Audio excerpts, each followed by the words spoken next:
Welcome to Shadowed Tales Archive, a place where forgotten stories breathe again, where whispers crawl from the cracks of reality, and fear finds a voice. Turn off the lights, put on your headphones, and listen closely, because some tales were never meant to be told. Tonight's story is titled The Voice in the White Room. Let the shadows speak. Part 1. I was 8 years old the first time I heard the voice. It was a Saturday afternoon and I was standing alone at the edge of Coldwater Lake, the sky pale and still. I remember the water perfectly, flat as a mirror, just a few ripples tracing the rocks where the shoreline curved like a sleeping beast. My cousins were nearby, playing with water guns, shouting. But I stood on a little outcrop, staring at the dark line of trees across the lake. That's when I heard it. A voice. Deep, patient, gentle, yet so heavy it filled the space behind my ribs. Elias stepped back. I blinked, surprised. The voice hadn't come from behind or above. It had come from inside, like a dream had reached out through my bones. I didn't question it. I simply stepped backward. Not 2 seconds later, a fishing boat whipped around the bend out of nowhere, going far too fast. It skimmed the shallows, plowing right through the spot I'd just been standing. If I hadn't moved, if I had leaned even slightly forward, it would have hit me. That was the first time I believed in God, or something like him. It's been 14 years since then, and I haven't heard the voice again. Not during high school. Not through heartbreaks. Not even when my dad died last winter. I guess I started thinking I imagined it. A childhood fantasy. A near miss turned into a miracle. That is, until tonight. The computer lab on the lower floor of Sandhurst Hall is one of the few places open past 10 p.m. It's tucked behind the student archives, where no one really goes unless they're cramming for finals or avoiding their roommates. I've spent the past 3 hours staring at a blank Word doc, trying to finish my ethics final. The lab smells like dust and warm plastic. Fluorescent lights hum overhead. 4 rows of terminals sit idle around me, empty except for one. There's a girl typing 2 rows ahead. She's wearing a faded hoodie, hunched forward, earbuds in. Her hair's in a messy bun, and I think I recognize her from my seminar class. Maybe. We've never talked. I stretch, rubbing my eyes, and glance at the time. 10:47. That's when I hear it again. Elias. I freeze. It's not loud. It's not even clear. It's felt more than heard, like someone pressed a mouth against my neck and whispered directly into my skin. Don't turn around. My chest tightens. I sit up straighter, heart beating fast. It can't be. Just listen. Stay facing forward. The voice isn't angry. It's not comforting either. It's certain. Like gravity. My pulse hammers in my ears. I glance at the girl ahead. She hasn't moved. Maybe I'm just tired. Maybe I imagined it again, like a ghost echo of the lake. You remember, don't you? The lake. The boat. Good. That was me. I feel my mouth go dry. I try to speak, but my voice is just a croak.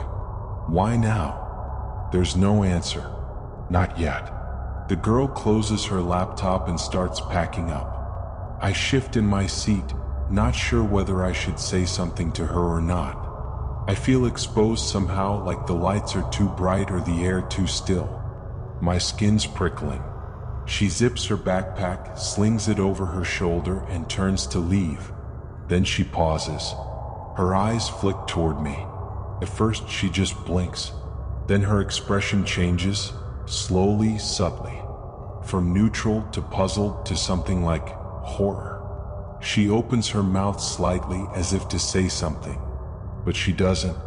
She turns away quickly, walking faster now, her sneakers squeaking against the tile. I hear the door swing open, then shut.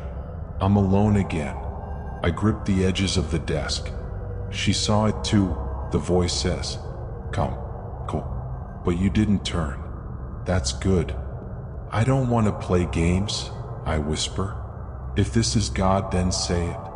If this is some kind of hallucination. Do you doubt me, Elias? I swallow. My hands are clammy. I don't know who you are. You knew once. You obeyed once. That was enough. I kept you alive. I stand up slowly, pushing the chair back. The white overhead lights seem too harsh now. The silence feels dense, like air pressed down by storm clouds. Take 5 steps forward, the voice says. Something in me twitches. Why? Trust or don't. That's always the choice. I walk. 1 step. 2. I pass the desk where the girl had sat. Her computer screen is off. The desk is spotless. I reach the front row. The monitor closest to me flickers, just once. Then it turns on. Security feed. Live footage of the sidewalk in front of the building. Nothing moves. Look closely. For a moment, there's only the camera's quiet hiss. Then movement.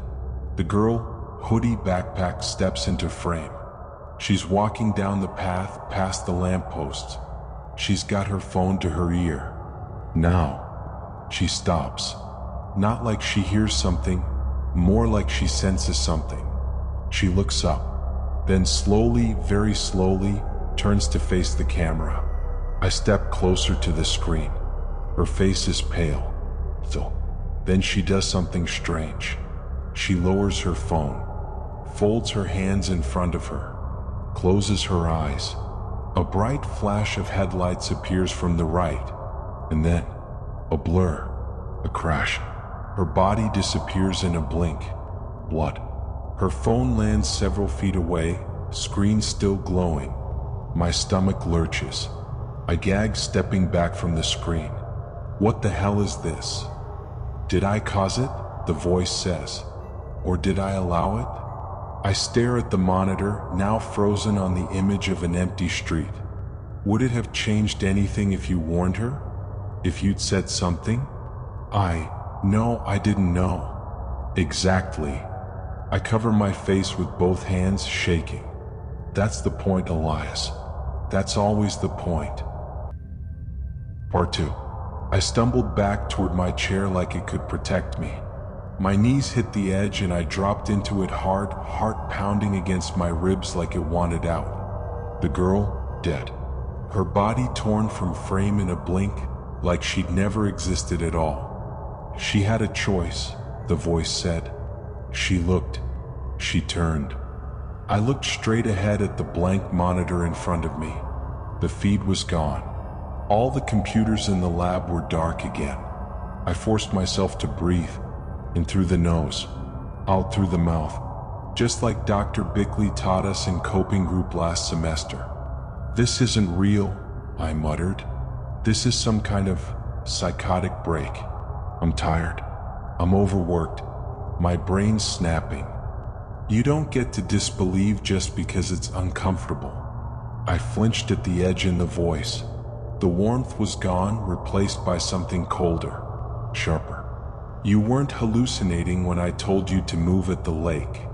My throat tightened. That was different. Was it? I said nothing, because part of me knew it was right. It had felt the same. The weight in the words, the pressure behind them, the terrifying clarity. You want proof, the voice said. You always want proof. The miracle isn't enough. The protection isn't enough. That's how modern faith works. Transactional. I clenched my fists on my lap. Very well. You'll have your proof. Walk to the window. I looked toward the narrow window set high in the wall. It faced out over the campus quad. The glass was smudged and streaked from years of neglect. I stood and moved toward it, keeping my eyes straight, like I was afraid something might lunge from the shadows if I looked too long. Lower your head. Left corner. Do you see her? I tilted down. Just past the old oak tree near the fountain, I saw campus security lights reflecting off the pavement, and someone lying on the ground. motionless, my chest clenched. It was the girl, or at least it looked like her. Same hoodie, same backpack, but her head was turned at a strange angle. Her arms were curled inward, like she was shielding herself in her last moment. I staggered back from the glass while rising in my throat. She disobeyed, just like Lot's wife. "You're not God," I said hoarsely.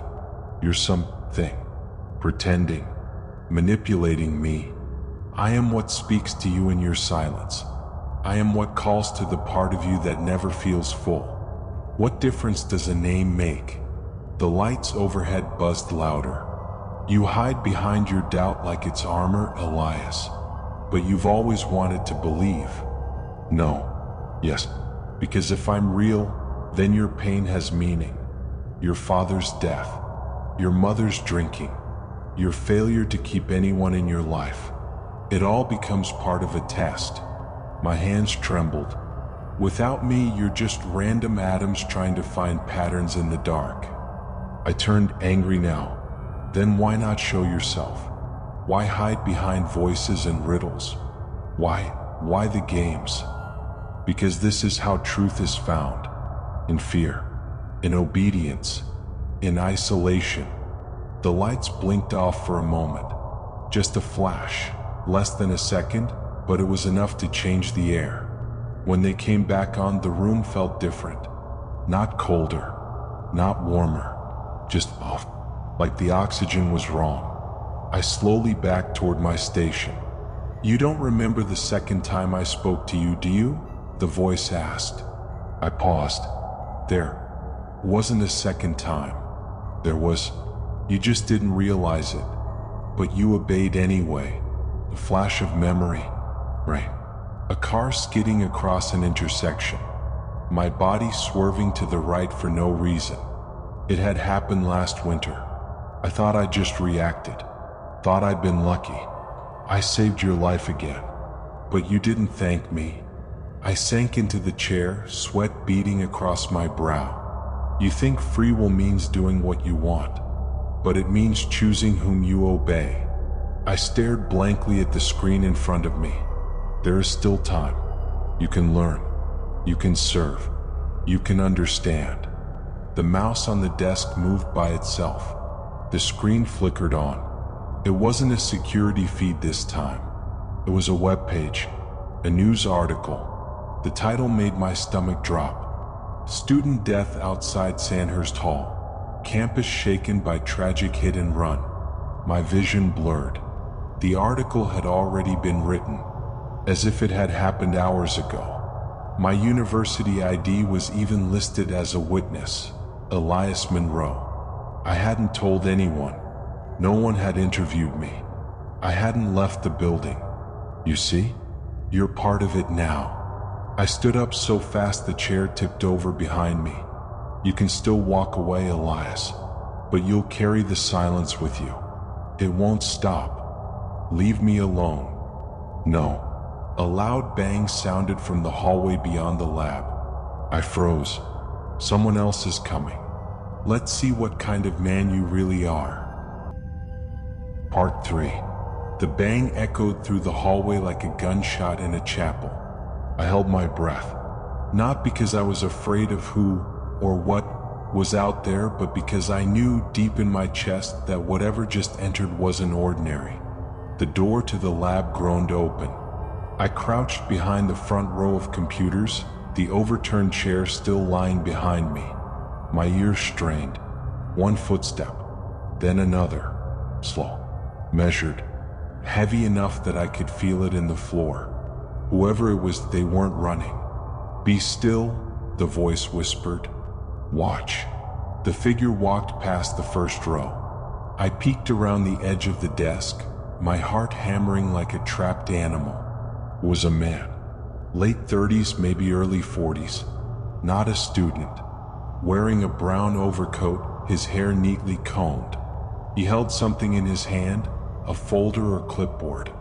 He looked normal. That's what scared me most. His face didn't register concern or curiosity. He looked like he belonged here. like he had every right to walk into a locked campus lab past curfew. He stopped near the second row and turned slowly, surveying the room. I shrank back into the shadows. Then he spoke. "Elias Monroe," he called out. "Come, clear." Like a teacher asking a question he already knew the answer to. I didn't respond. He turned slightly toward where I hid. "I'm not here to hurt you. I just want to talk." "Do not answer him," the voice said, now laced with urgency. "He is not who he appears to be." The man took a step forward. "Elias, I know you're scared. Something is speaking to you, isn't it? Something claiming to be God." I flinched. "He wants to unmake what we've begun," the voice warned. "He serves the silence."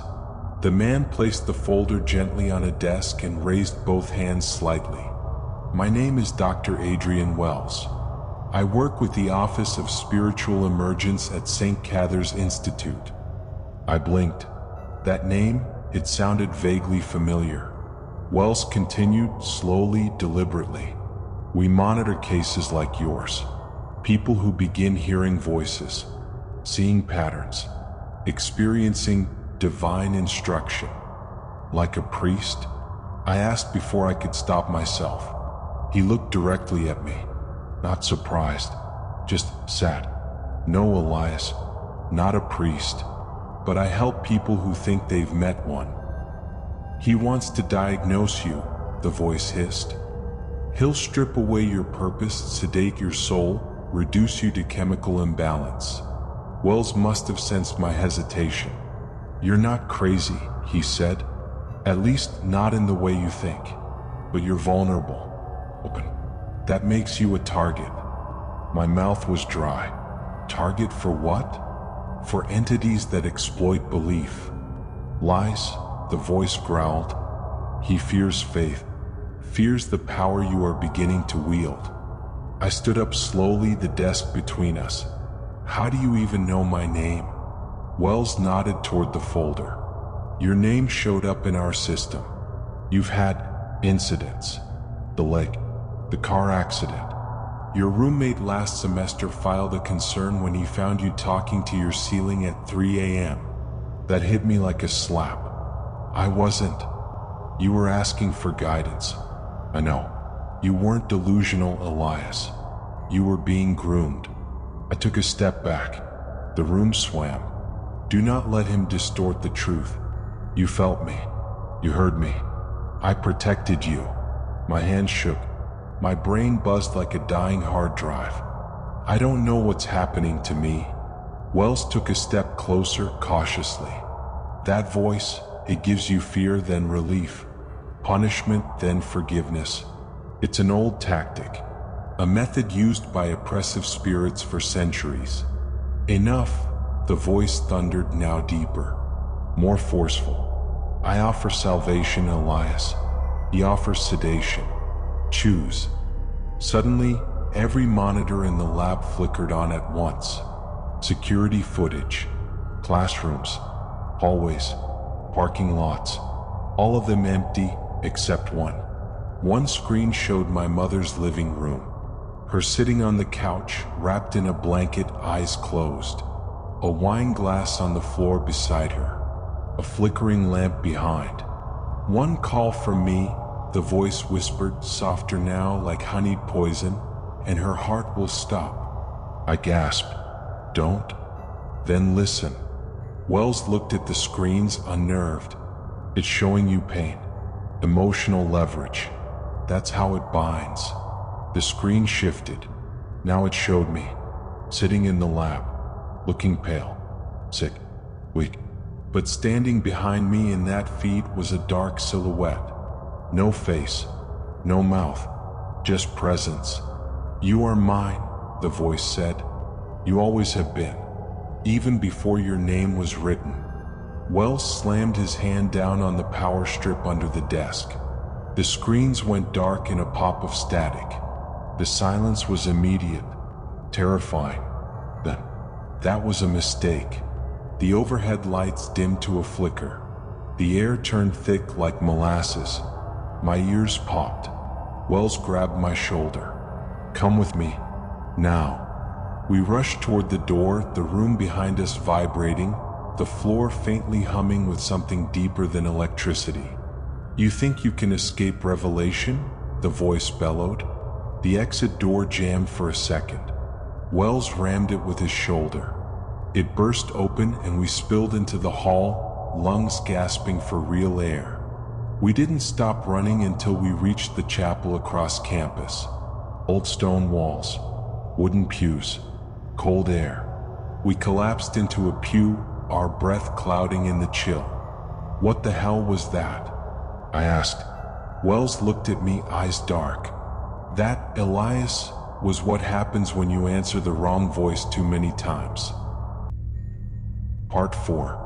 The chapel was older than the rest of the campus, built before the Civil War according to one plaque outside. Inside, the air felt dense, almost sacred, like it hadn't moved in 100 years. The smell of wax and cedar clung to every stone and pew. Wells lit a candle and placed it on the lectern at the front, his hand steady despite the tremor in my own.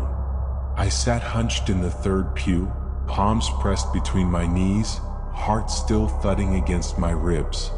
I kept glancing at the stained glass behind the altar, Christ with outstretched arms, eyes full of sorrow. But the colors seemed duller than I remembered. The reds too dark, the blues too deep, like something in the room had sucked the light out of everything. Wells returned and sat beside me. "You're not possessed," he said, "but you've been touched. Drawn into a conversation that's older than you, older than this school, older than this country." I didn't respond. My throat felt like gravel. He continued, "Some call them angels. Some call them demons. Most people don't call them anything because they never hear them." "He's stalling you," the voice returned, low and steady in the back of my skull. "He wants to drown you in metaphors. I give you clarity." "Stop," I muttered. Wells turned. "It's speaking again, isn't it?" I nodded. "He cannot protect you. You know this." "Why me?" I asked, not sure who I was talking to anymore. "Why choose me?" Wells answered first. "Because you're fractured," he said. "Open in places you don't even understand. It always starts with trauma." My breath caught in my chest. "Your father," he continued, voice softer. "How old were you when he passed?" 21, I said. "Pancreatic cancer." "And your mother?" "She drinks," I replied almost by reflex. "Says it helps her sleep." Wells nodded as if checking off items from a mental list. "And you? What about me?" He looked at me not with pity but with something colder. "What was the first thing you ever prayed for, Elias?" I frowned. "What does that have to do with?" "Say it." I stared at the floor. My lips moved before my mind could catch up. "I asked for my sister to come back." Silence. Wells sat very still. "I didn't see a sister listed in your profile." "She wasn't alive," I whispered. "Not when I was old enough to remember. She died before I was born. Cord wrapped around her neck during delivery." He waited. "I used to sit under my bed and talk to her. Pretend she was still around. I thought if I prayed hard enough, God would send her back." And I answered, the voice said now softer. "You were a child in mourning. You reached out. I held your hand." My chest tightened. "I started hearing her voice when I was 7, I said aloud, more to myself than to Wells. "Only at night." She told me stories, told me about heaven. But her stories got darker, more detailed. One night she told me that God didn't love children who forgot. Wells stared at me, eyes wide. "She never left," the voice said. "She lives in your shadow. She is the first door I opened." I stood swaying. Wells reached for me. "Elias." "I need air," I said, voice tight. "I need to get out of here." "There is nowhere safer than me," the voice crooned. "All others will fail you." I stumbled down the aisle toward the chapel doors. The air felt thicker with every step. My fingers brushed the wood, but the handle melted in my grasp, viscous, soft, unreal. I turned. The chapel was no longer empty. The pews were full, shoulder to shoulder, with figures in Sunday dress. Men in worn suits, women in black veils, children with blank faces, all staring forward, all silent. Wells was gone. I blinked, and behind the altar now stood something else, tall, featureless. Its body was wrapped in pale cloth like a funeral shroud, but beneath it shimmered a dark mass that seemed to ripple like ink in water. No face, no limbs I could see, just presence. I couldn't move. "You see me as I am," the voice said, no longer inside my mind but reverberating through the chapel like organ music. Not with fear, but with awe. I wanted to scream. I couldn't. This is not hallucination. This is revelation. The stained glass behind it began to bleed. Thick, dark liquid running down the arms of Christ. His sorrowful expression twisted, not into pain, but into a faint smile. "Stop it," I gasped. "Please, just stop. You called to me before you had words. You belonged to me before you were born. You believed in return, and belief binds." The congregation remained motionless. I backed toward the doors again, reaching. This time my hand found the handle. I pulled. A rush of cold air slammed into me as the chapel doors burst open. Darkness beyond. Not night, just black, depthless, soundless. I turned and sprinted out. I didn't remember how I got back to my dorm, or if I ever left the chapel. All I knew was that I collapsed on the floor, curled against my bed, and stayed there until the first hint of dawn spilled through the blinds. Part 5. I didn't sleep. I don't think I even blinked for hours. When the sun finally filtered through the blinds, I was still on the floor, arms wrapped around my knees, staring at the door like something was waiting on the other side. Maybe it was. My phone buzzed next to the bed. 3 missed calls from my mom. A text followed. "Call me. Something's wrong with the house." My chest tightened. I stood shakily, bones aching like I'd aged 20 years overnight. The mirror above my desk confirmed it. Dark circles, pale skin, hair matted to one side. I looked haunted, and I hadn't even left the building. I tapped the call button. She answered on the first ring. "Elias." Her voice was raspy, shaken. "What the hell is going on? What do you mean?" "There was a sound last night, like something scraping inside the walls. Then the smoke detector went off, but there was no smoke. And the door to your dad's old study slammed shut at 3 a.m. and won't open." I tried. "It's like it's welded shut." My stomach turned. "You didn't go inside, did you?" "I couldn't if I wanted to," she snapped. Then softer, and I heard something behind it, whispering. I squeezed my eyes shut. "I think you should stay somewhere else for a while," I said. She was silent. Then she whispered, "Is this you, Elias? Did you bring something home with you?" I nearly dropped the phone. "She feels the pull too," the voice whispered. "The inheritance is spreading." "Don't listen to it," I muttered under my breath. "Don't listen to what?" my mom asked sharply. "Nothing. Just, I'll come over. Later today." "Okay." Pause. Then a quiet, "Please do." She hung up. I sat in the cafeteria for an hour without eating. Just watched people come and go, their lives full of light and laughter and distraction. Nobody else seemed to notice the flickering in the corner lights, the shiver in the walls. Nobody else could hear him. They don't need to. They are asleep. But you're awake now. I left campus around noon.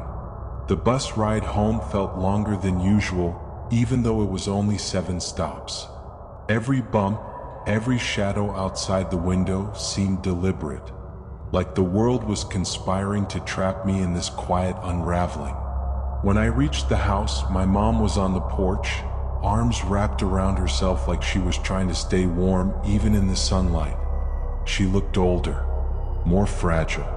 The moment I stepped onto the porch, her eyes welled with tears. "There's something in there," she whispered. "Something wrong. I can feel it." I nodded and we walked inside together. The house was colder than usual. Not physically, there was warmth from the vents, but something in the walls had shifted. The furniture seemed too still, the shadows too deep. She led me to the hallway near Dad's old study. The door stood at the end, crooked now, like the wood had warped overnight. Scratches covered the surface, tiny gouges like claw marks. I reached for the knob. "Open it," the voice said. I paused. "She is ready." It's time she understood. I turned to my mom. She shook her head. "I don't want to see what's in there." "You don't have to." I gripped the knob and twisted. It moved this time, slowly, grudgingly. The door creaked open. The room beyond hadn't changed. The bookshelves were still covered in dust. My father's desk still covered in unopened mail. His reading lamp, unplugged since the week he died, was glowing faintly. And in the center of the desk was a photo album, one I'd never seen before. I stepped closer, heart pounding. "You asked for her. Long ago." I opened the album. Every page was filled with pictures of a girl, 5, maybe 6 years old, blonde, smiling. In every photo, she was standing just a little too far from the camera, just slightly out of focus. But in every shot, I was there too, in the background, in the reflection, on the other side of a glass door, always watching, always present. You do not remember her, but I do. I kept her alive in the space between breath and memory. "No," I whispered. "I never had a sister. She died before I was born. She died in your mother, but she lived in you." I dropped the album and staggered back. My mother stood in the doorway now, watching. Her face had gone pale. "You've seen these before," she said. "Haven't you?" "No," I croaked. "You drew them," she whispered. "What?" She stepped forward, pulled one of the pages free, turned it around. The back was covered in pencil marks. My handwriting. "Her name was Anna," she said. "You used to talk about her all the time. Then one day you stopped. I couldn't breathe. She was your tether, your offering. And now she waits." The room trembled. The light flickered. The photo album burst into flames. I pulled my mother out of the doorway just as the flames roared upward, consuming the desk in seconds. The lamp exploded, sending glass in every direction. We hit the hallway floor as smoke poured from the study. I coughed violently, eyes burning. "Get out," I shouted. "Go." She ran. I followed. We didn't stop until we were on the front lawn, the house behind us still whole, but forever altered. The fire department found no sign of fire. The room was intact. No damage, no heat, no burned objects, not even ash, just an empty desk and a closed album. When they left, the house felt colder than before, and Anna's name echoed in the walls. Part 6. That night, I slept in my childhood bedroom for the first time in nearly 3 years. The posters were still there, peeling at the corners, curling from heat and time.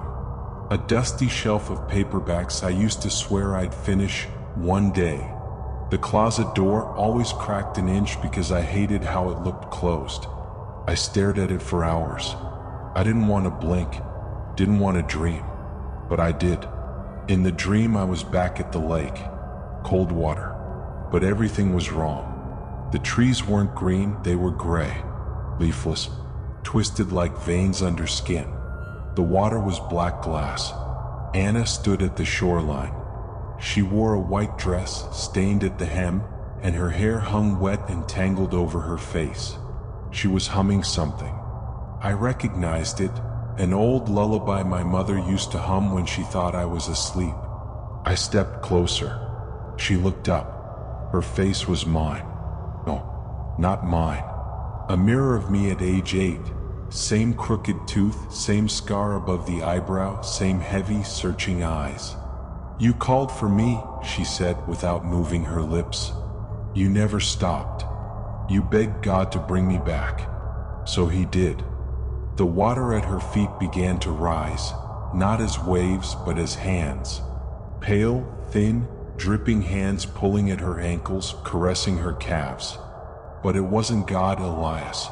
You were too small to know the difference. She reached out. Her palm touched my chest, and my heart stopped. I woke up on the floor, drenched in sweat, mouth open in a silent scream. The clock read 3:11 a.m. I sat up, gasping, and wiped the sweat from my neck. That's when I noticed the closet door. It was wide open. No wind, no sound, just open. I stood, legs trembling, and stepped forward. Something was inside. Not moving, not visible, but present. I stared into the black. "She waits," the voice said. "You have avoided the altar too long. Now you must choose." The next morning, I returned to campus. Wells was waiting outside the chapel, sipping bitter coffee from a paper cup, dark bags under his eyes. He didn't ask where I'd been, just nodded. "It's getting worse, isn't it?" I nodded. He tossed the cup into the trash and gestured for me to follow. We sat in a back pew just like before. But this time there was no comfort in the holy place. The cross above the altar seemed wrong, tilted slightly, or maybe it was just me. Wells folded his hands. "Tell me about the dream." I told him everything. About Anna, the mirror face, the hands in the lake. Wells listened in silence, nodding slowly. "I think," he said finally, "you never fully grieved her. I never knew her. You invented her," he said, "and in doing so you gave something ancient a shape, a face, and once given shape, it attached itself to you, grew as you grew." "He's trying to erase her," the voice snarled. "He wants to steal your gift." "She's not real," I whispered. "She is more than real. She is faith given flesh." Wells looked at me carefully. "Elias, what if I told you this entity, this voice, has been many things to many people across centuries, always appearing in moments of grief, always promising understanding, clarity, power? And what if I said I need it?" I replied, suddenly angry. "That it saved me more times than any priest, professor, or therapist ever could?" Wells didn't flinch. "Then I would say it's done its job well." I looked away. "You are mine," the voice echoed gently. "He cannot break that." That night I received a package. No return address. Inside was a key. Ornate. Wrapped around the handle was a note in handwriting I didn't recognize. "Use it before midnight, or your mother joins her." I stared at it for a long time. Then I called her. She didn't answer. Voicemail. Once, twice. By the third time, I was already grabbing my coat. The house was too quiet. No TV, no kitchen hum, no familiar coughing from the bedroom down the hall. I called out, "Mom?" Nothing. "She sleeps," the voice whispered, "but not for long."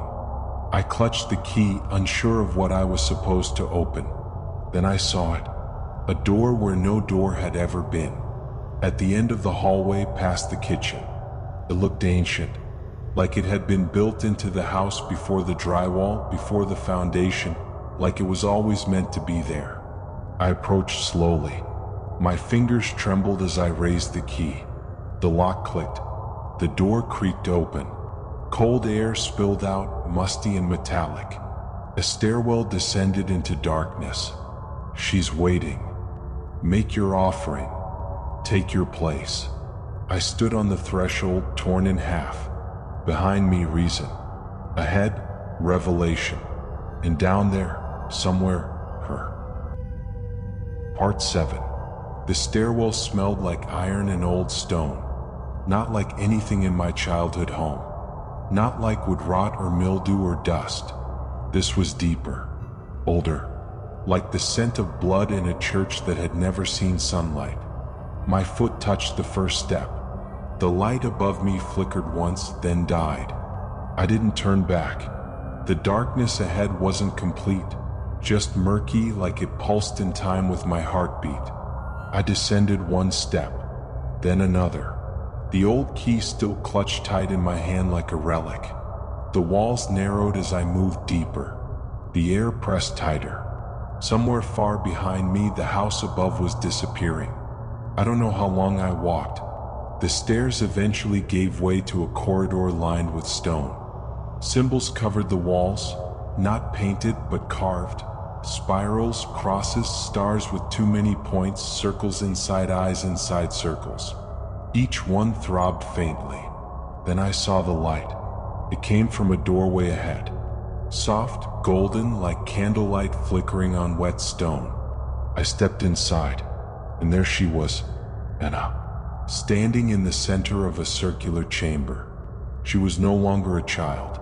She was my age now, wearing the same hoodie as the girl from the computer lab. Her eyes were hollow, endless. Her smile slow, too wide. Behind her stood the altar. You could call it that. It wasn't wood or marble. It was bone, woven into a spire. Skulls stacked like bricks, fused together with black resin. At its apex, a mirror, framed in gold, cracked, but somehow still reflecting. "Welcome, Elias," she said, her voice not hers, not mine, but somehow both. "We've waited a long time for this." I didn't move. I couldn't. "What is this place?" I whispered. "Your inheritance, your cathedral. You built it brick by brick with every whispered prayer and every unanswered question." The mirror behind her shimmered, and in it I saw myself, not just now, but then, age 8, on the lake, stepping backward, hearing the voice. The image shifted. Age 12, alone at night, begging God to make the pain stop. Age 17, at Dad's funeral, screaming inside while mouthing words of faith. Each image was a stone laid at the foundation of this place. "Faith is not belief in the good," the voice said, now no longer within her, but within me. "It is the hunger for certainty. And where there is hunger, there is me." I turned to Anna. "You're not her." Her smile widened. "I am what's left when grief is fed long enough." I backed away. "This isn't worship. This is corruption. You asked to be spared. You were." The mirror shimmered again. This time my mother, lying in her bed, eyes fluttering, something sitting on her chest, dark, heavy, invisible but felt. "No." I turned to flee, but the stone corridor was gone, only black, and the voice followed. "There is no leaving, only awakening."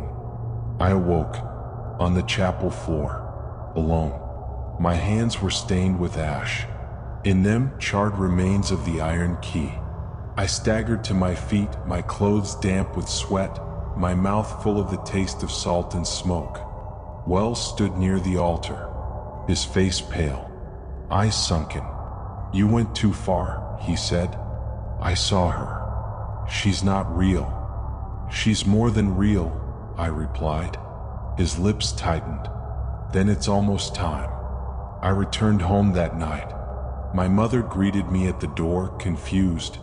"What do you mean you called me last night?" "I didn't," I said. "Yes, you did," she insisted. "You told me to wait for you. that you had something important to show me. My blood ran cold. I looked down. There, beside the hallway, was the key, perfectly whole, sitting where I had dropped it, waiting. One more step, the voice said. One final offering. Part 8, Final. The key sat in my palm like a final decision. Heavy, warm, alive. I stood in the hallway outside the study, though it wasn't really the study anymore. It hadn't been since that first night. The door looked the same on the outside, plain wood brass knob, but behind it something ancient breathed. She waits, the voice said. It ends tonight. Behind me, my mother slept. I'd slipped something into her tea. Not poison, just enough to keep her under, to spare her the choice I now faced, to spare her from witnessing. I turned the key. The door opened without resistance. This time the stairs were gone. No descent, no corridor, just the room, lit by a single hanging bulb that swayed gently, as if something had just passed beneath it. At the center of the floor, the mirror, now whole, now upright, framed in bone. It didn't reflect me. It reflected a version of me, clothed in black, eyes blank, smiling. All you must do, the voice said, is accept. No more questioning, no more pain. You've been faithful through silence. Now embrace the sound. I stepped closer. The glass shimmered, showing flashes of a world that could be. My father, alive, sitting at the kitchen table, laughing. My mother, sober, youthful, healed. Me, whole, happy, worshipped, not for who I was, but for what I carried. This is your reward. I reached toward the mirror and stopped, because I remembered the lake, the real one, not the dream. I remembered that the voice told me to step back, and I did, but something didn't make sense, something I had never dared question. What if the boat had never come? What if I'd simply imagined it? What if that moment, the one that started everything, was never about being saved, but being claimed? I looked into the mirror again. The version of me inside tilted his head, still smiling, still patient. Ask, the voice said. Ask and the veil will fall. So I asked, who are you? No answer. I asked again, this time louder. Who are you? And the mirror cracked, one long fracture from corner to corner. The reflection inside smiled wider, and then it spoke using my own voice. I am the echo of your hunger. I am the shape your doubt takes when left to rot. I'm not God, but I do not need to be. The mirror pulsed. A low hum vibrated through the floor, the walls, the air. You chose me long ago, Elias, long before you knew what choosing meant. I fell to my knees, hands shaking, tears hot on my face. But I didn't know, I whispered. I didn't know what I was agreeing to. Faith never requires understanding, only obedience. The voice loomed now, around me, through me, and now choose. Enter the mirror, become the vessel, or watch her die. The image shifted. My mother asleep in bed, her chest rising slowly, then less slowly, then still. I stood, and I stepped forward, but not into the mirror. I raised the key, the one I should have thrown away long ago, and I slammed it into the glass. The mirror shattered, screaming as it broke, not with sound, but with memory. Every whisper I'd ever heard, every dream, every promise, ripped into pieces. The air imploded, darkness howled. The room caught fire, not flame but thought. Symbols burned on the floor, on the walls, inside my skin. And through it all, the voice screamed, "You were mine. You promised." I screamed back. I never said amen. When I woke, I was in a hospital bed. 3 days had passed. They found me unconscious in the study, surrounded by shattered glass. No sign of a fire. No sign of damage. The door, they said, had been locked from the inside. They don't believe me. Not the doctors. Not my professors. Not even Wells. He disappeared that same week. No trace. No file. No employment records at St. Cathers. Vanished. Sometimes I hear a whisper in static. In the hum of a vending machine. In the creak of my dorm bed. But I don't answer anymore. And it doesn't speak unless spoken to. The hunger never really leaves. But neither does the memory of the mirror. And sometimes when I close my eyes at night, I wonder if it's still waiting, in the white room, for someone else to listen. The end. And that was tonight's tale from the Shadowed Tales archive. If it left a mark on your mind, if the silence feels heavier now, then the story did what it was meant to do. Don't forget to like, subscribe, and share the darkness. New stories are always on their way. Until then, keep the lights low and the doors locked.